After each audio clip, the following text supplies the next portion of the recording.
안녕하세요. 오늘은 나폴레옹에 대해서 공부해 보겠어요. 여러분, 나폴레옹 하면 한 번씩은 들어봤죠? 네, 프랑스의 유명한 정치 지도자? 이 정도, 장군이면서 정치 지도자. 이 정도로 보면 될 것 같아요. 그래서 오늘은 나폴레옹 수업을 한번 해봅시다. 자, 이거 뭐예요? 네, 이 병에 든 통조림. 이거는 깡통에 든 통조림. 네, 맞아요. 이 통조림이 나폴레옹이 가장 먼저 전쟁에서 사용했다고 합니다. 네, 처음에 나폴레옹은 전쟁에서 가장 중요한 게 뭐예요? 보급이죠, 보급. 식량입니다, 식량. 그런데 이 보급을 데리고 오게 되면 아무래도 무기가 있기 때문에 이동 속도가 좀 느리죠. 그래서 나폴레옹은 빠른 전쟁을 하기 위해서 보급률을 과감하게 없애고, 그럼 병사들이 무엇을 먹느냐? 그래서 영양가 있게 이 병에다가 이 조림한 것을 넣어가지고 이 병 조림을 가지고 다녔다고 합니다. 그래서 이것을 본 영국의 군대가 따라했죠. 근데 병은 깨질 수도 있고 무겁기도 하니까 이제 그래서 따라하면서 이제 다시 발명된 게 이 캔으로 된 이 통조림이 사용됐다고 합니다. 자, 이런 것처럼 나폴레옹은 전쟁에서 약간 뛰어난 기술, 전술을 잘 사용했다는 것을 알 수 있죠.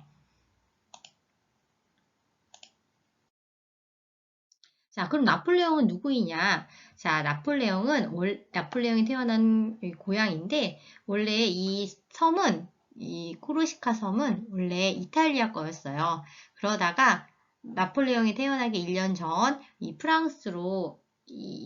프랑스가 점령하게 된 땅이 이 코르시카 섬이죠. 자, 그래서 나폴레옹은 코르시카 섬에서 살다가 이 프랑스로 갔기 때문에 어렸을 때이 억양이나 발음 같은 것이 약간 프랑스 사람들이랑은 조금 달랐던 것 같아요. 그래가지고 이 나폴레옹은 어렸을 때 친구들의 놀림을 좀 많이 받았다고 합니다. 그래서 친구들과 어울린 것 대신에 이제 책을 되게 많이 읽었다고 하죠. 근데 이때 읽었던 책들이 로마의 전쟁사 같은 것들을 많이 읽었다고 합니다. 그래서 실제 나폴레옹이 전투를 했을 때 그 책에 나왔던 이 영웅들을 많이 따라했다고 합니다. 그래서 책을 많이 읽어서 나폴레옹이 성장하는 과정에 큰 영향을 주었던 이 어린 시절의 모습입니다. 여기 코르시카 섬이에요. 자, 그러면 이때 나폴레옹이 전략과 전술을 가장 잘 썼다고 했는데 어떤 전략과 전술을 썼느냐면 이 당시에 이 나폴레옹 이전에는 예전에 여러분들 중세 그다음에 이제 근대로 넘어오긴 했지만 옛날의 전쟁은 어떤 전쟁이었냐면 일렬로 쓴 다음에 총을 양쪽에서 멀리 쏜 다음에 그다음에 앞줄에서 맞으면 그 다음 줄에 사람이 오고 그래서 약간 돌격 앞으로 약간 이런 식의 전쟁을 했었죠. 그런데 나폴레옹은 이렇게 1대1로 이렇게 전쟁하는 것보다는 나폴레옹이 가장 잘 썼던 무기가 대포입니다. 대포. 여러분, 대포는 어떠한 전쟁 특징이 있죠? 바로 앞에 쏩니까? 그렇죠. 대포는 먼 거리에서도 쏠 수가 있어요. 그러니까 1대1로 이렇게 배치하기도 하지만 그 뒤에서 이거를 대포를 쏴버리면 그걸로 많은 사람들이 죽을 수 있죠. 그러니까 1대1로 쓰기 전에 뒤에서 대포로 해서 먼저 공격을 하는 이런 식의 새로운 전쟁수를 썼기 때문에 나폴레옹이 영토를 많이 넓힐 수 있었던 겁니다. 자, 그래서 나폴레옹이 정식으로 이렇게 널리게 된 첫 전투가 이 툴롱 전투예요. 툴롱 전투. 이 툴롱 전투는 굉장히 유명한 항구인데 여기에 영국군들이 많이 옵니다. 그래서 이 영국군들을 수가 많으니까 어떻게 하면 공격을 할까 하다가 여기 예기에티에서 멀리서 이제 포를 쏩니다. 그래서 영국군을 물리친 유명한 전투가 이 툴롱 전투예요. 아마 나폴레옹이 이름을 날리게 된 전투가 이 툴롱 전투이지 않은가 싶습니다. 두각을 나타냈죠. 그래서 나폴레옹은 군대에 가서도 포를 담당한 포대장이었습니다. 포대장. 그래서 나폴레옹은 전쟁에서 항상 포를 잘 쐈어요. 그래서 어디 멀리 전투에 가더라도 이 포를 항상 끌고 이동을 했다고 합니다. 자, 다음에 이게 나폴레옹에 대한 그림이죠. 이 나폴레옹은 이 당시에도 자기의 이미지를 이렇게 좀 나타내기 위해서 항상 그림을 많이 그리게 했다고 합니다. 그래서 이 당시에 여기 손을 여기다 넣은 거는 이 당시에 지휘관들이 이렇게 손을 넣었다라는 설도 있습니다. 나폴레옹 그림은 많이 봤죠. 그리고 나폴레옹이 키가 작다고 했다는데 이 당시의 평균 키라고 합니다. 그런데 이때 당시에 이 프랑스 혁명 이후에 미터법이 다시 생기면서 이게 표기에 오류가 있고 뭐 그래서 사람들이 작다고 하는데 실제 평균 키라고 하고 그 다음에 잘생겼다고 이렇게 사람들이 얘기를 했다고 합니다. 자, 대령 나폴레옹. 그때 이 툴롱 전투 이후에 굉장히 빠른 속도로 진급을 합니다.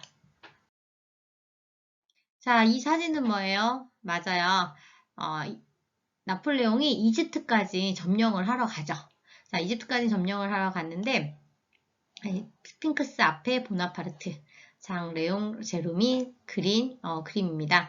그런데 이 이집트에 갔는데 나폴레옹 혼자 간 것이 아니라 나폴레옹이 워낙 책을 많이 읽었고 독서도 많이 했고 그 다음에 문화재에 대해 보는 안목이 많았습니다. 그래서 이집트에 갈 때도 많은 고고학자, 뭐 미술학자 이런 사람들을 데리고 갔죠. 그래서 이집트에 가서 이집트의 그 문자 연구에 가장 큰 영향을 준 게 이 로제타 스톤이죠. 그 로제타 스톤도 이때 이 로제타석도 이때 이 나폴레옹이 가지고 온 겁니다. 발견을 한 겁니다. 자, 이게 나폴레옹이 이집트를 점령했던 모습이에요. 그런데 이집트에 갔는데 이집트에 워낙 풍토병도 많았고 그 다음에 여기에 영국 군대들이 이 나폴레옹이 배를 타고 이집트에 왔는데 그 배를 막 부수기도 하고 그래가지고 좀 고전이 있었죠. 그래가지고 몰래 탈출하다시피 이렇게 다시 프랑스로 오게 됩니다. 자, 그 다음에 프랑스에 와서 예, 부르메르라고 이제 18일 프랑스 혁명 달력으로 18일 날 이제 쿠데타를 일으켜서 이제 통령으로 이제 등극을 합니다. 그 사진이죠. 자, 그러고 나서 이제 나폴레옹이 개혁을 추진합니다. 이제 근데 여러 가지 개혁을 추진했는데 그 중에서도 가장 업적이라고 할 수 있는 것이 나폴레옹 법전을 편찬한 겁니다. 왜냐하면 이 나폴레옹 법전은 최초의 민법전, 그러니까 여태까지는 계속 여러 법전들이 많이 나왔죠. 유명한 법전들이 많이 나왔는데 약간 근대적인 의미에서 이제 민법 간의 개인 간의 갈등 같은 그런 거를 법으로 만드는 최초의 근대적 민법전이라고 할 수 있습니다. 그 다음에 이때 나폴레옹은 이 프랑스 혁명에서 이 만들어졌던 이런 개혁을 하자라고 하는 것들을 굉장히 많이 끌어다가 실제 추진을 했어요. 그래서 가장 대표적인 게 초등교육에 무상 교육시킨 거, 그 다음에 또 이제 군대를 가야 한다. 이제 징병제 이거를 많이 썼죠. 네, 그래가지고 이런 거 많이 했습니다. 자, 다음 이 사진은 되게 유명한 작품이죠. 뭐예요? 네, 알프스를 넘는 나폴레옹이죠. 그래서 이 프랑스의 군대가 이제 이탈리아의 알프스를 넘어가지고 이제 원정을 가게 되죠. 근데 이때 알프스가 굉장히 높은데 여기를 넘으면 금방 갈 수가 있어요. 그래가지고 굉장히 힘들게 여기를 넘죠. 근데 아무도 이 알프스를 넘을 거라 생각하지 않았는데 높았는데 근데 이 나폴레옹이 이걸 넘습니다. 그래서 이 그림을 보면 여기에 보나파르트 그 다음에 유명한 한니발이라든지 이런 유명한 장군들의 이름이 적혀 있고요. 이 말의 발을 보면 굉장히 힘참을 나타낼 수 있고 이 손짓도 이렇게 자, 우리 저쪽으로 가자. 근데 이거는 실제 보고 그린 그림이 아니라 이 나폴레옹이 화가한테 부탁을 하죠. 나 여기 가니까 이제 좀 그려달라. 그래서 이제 상상을 해서 이제 그렸다고 합니다. 이런 거를 통해서 알 수 있는 것은 나폴레옹은 굉장히 자기 이미지를 굉장히 중시했다는 걸 알 수가 있죠. 근데 실제 이렇게 말을 타고 간 건 아니고 알프스 그 언덕을 넘어야 되니까 노새를 타고 갔다고 합니다. 자, 그 다음에 점령을 하고 나서 이제 1804년 나폴레옹 황제가 되죠. 황제. 그러니까 이전까지는 굉장히 나폴레옹이 여러 지역의 나라의 영토도 차지하고 전쟁도 굉장히 잘했습니다. 그런데 이제 황제가 되고 나서부터는 이 프랑스 혁명의 이념과 반대되는 자기만의 이제 독재를 하게 되죠. 그래서 사람들이 굉장히 많이 실망을 하게 됩니다. 이 그림도 되게 유명한 나폴레옹의 대관식 그림인데요. 이 그림도 보면 원래 교황이 이 황제의 관을 씌워줘야 되는데 이 나폴레옹이 자기가 가져가서 썼다고 합니다. 이거는 자기가 내가 노력해서 황제가 됐다 이런 의미로 이렇게 썼다고 하는데 이건 굉장히 교황에 대한 무례함이죠. 그래서 이 자크 루이 다비드가 어떻게 그릴까 하다가 이제 자기 부인 조세핀에게 이제 왕관을 씌워지는 그림으로 이렇게 그렸다고 합니다. 그다음에 이 그림에는 이 당시에 존재하지 않는 이제 카이사르의 모습도 그려놨다고 합니다. 이것처럼 나폴레옹은 굉장히 정당성을 받고 싶어 했죠. 네. 자, 그 다음에 이제 나폴레옹이 이제, 사태기? 이제 하락기로 접어들게 된 전쟁 중에 하나가 이 이 전쟁이죠. 이 전쟁은 러시아 점령입니다. 러시아 점령. 왜냐면 이제 나폴레옹이 다 이게 점령을 되게 많이 했는데, 바다 건너 영국만은 점령을 못했어요. 그래가지고 대륙봉쇄령을 내렸는데, 이 대륙봉쇄령을 어긴 나라가 러시아였습니다. 왜냐면 이때 영국은 산업혁명이 발전해서 굉장히 물건들이 좋았어요. 그래서 이 러시아가 이를 어기자 이 나폴레옹이 러시아로 공격을 하러 갔죠. 근데 러시아에 공격을 하는데 러시아 땅이 너무 춥습니다. 그리고 러시아 땅이 넓으니까 이 나폴레옹은 빨리 전쟁을 끝내고 싶은데 이 러시아는 이렇게 다 불태워버리고 계속 이렇게 후퇴를 하죠. 쫓아가다 보니까 어느덧 날씨는 추워지고 너무 춥다 보니까 이제 전투에서 지고 오는 모습입니다. 자, 이것으로 나폴레옹은 굉장히 큰 타격을 입었고 나폴레옹이 계속 이제 쇠퇴하게 되는 길을 만들게 되죠. 러시아 원정입니다.